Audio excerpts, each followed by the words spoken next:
लेकिन कन्या के साथ विवाह नहीं करूंगा। जब का जवन राजा रहते मन की टोकरल जब बिहाव नहीं करना है तो काबर जो सियावत है मने मन कहत रहे बच्चों ना कई के जब बिहाव नहीं करना है।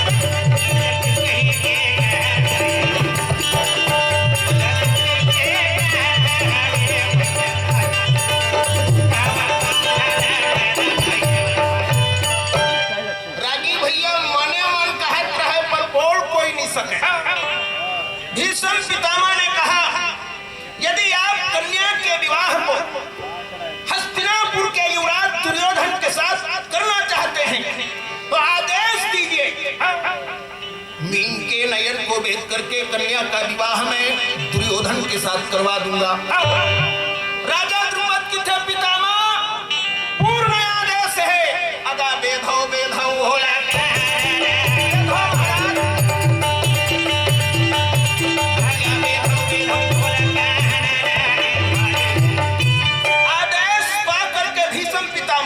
रंगे मंच में जाना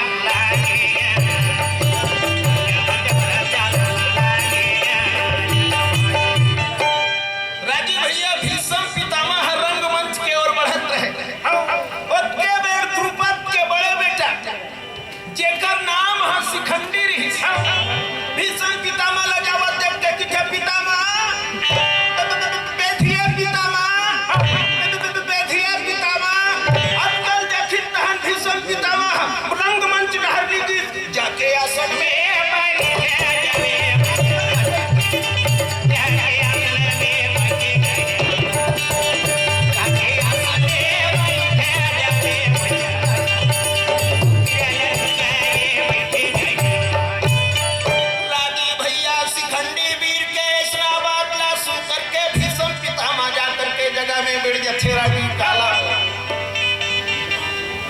दुर्योधन की थे बाबा जात खानी भारी छत के रहे। मैं गंगा सुअर हूँ, मैं शांतानु नंदन हूँ के मंच डहर जावत रहे कैसे सीट लेकर दे।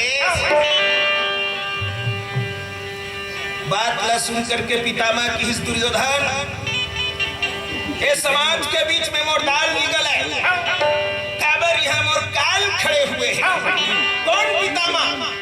ये शिखंडी है पिछले जन्म के काशी नरेश के बेटी अंबा है और ये मरद खानी कह रही से मोला देखते साथ तो प्यार बान विद्या भुला जही।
समाज में एक ब्राह्मण कुमार की जय जयकार हो गई।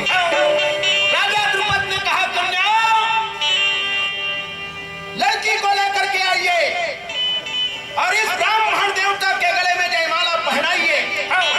सखी मन की थे द्रौपदी, देश के राजा महाराजा आए रही सो, फिर तोर भाग में भिख मंगा लिखाए रही। तो चल बहिनी होकर गला में जयमाला डाल दे। रागी भैया हाथ में जयमाला लेकर के माता द्रौपदी ब्राह्मण कुमार अर्जुन के गला में डाले खातिर पर धीरे धीरे अब रंगमंच के ओर में बढ़े लगे हैं। ये लिए जयमाले और कन्या चलन लागे, सखियां सब